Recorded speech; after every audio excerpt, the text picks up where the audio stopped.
सभागृह नेत्याचे पद रिक्त असून महाराष्ट्र विधान परिषद सभागृह नेत्यांच्या नियुक्ती संदर्भात मला माननीय मुख्यमंत्री महोदयांनी पत्र पाठवून कळवले आहे की महाराष्ट्र विधान परिषद नियम 2 च्या पोटनियम J1 मधील तरतुदीनुसार विधान परिषद सभागृह नेता म्हणून श्री एकनाथ शिंदे उपमुख्यमंत्री यांची नियुक्ती करण्यात यावी। त्याप्रमाणे मी श्री एकनाथ शिंदे उपमुख्यमंत्री यांना विधान परिषद सभागृह नेता म्हणून घोषित करत आहे।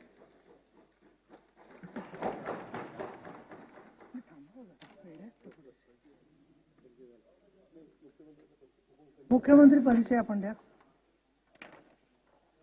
माननीय उपसभापती महोदय, मी आपणास व आपल्या मार्फत या सभागृहाला खालील मंत्र्यांचा परिचय करून देत आहे। श्री एकनाथराव संभाजीराव शिंदे, माननीय उपमुख्यमंत्री।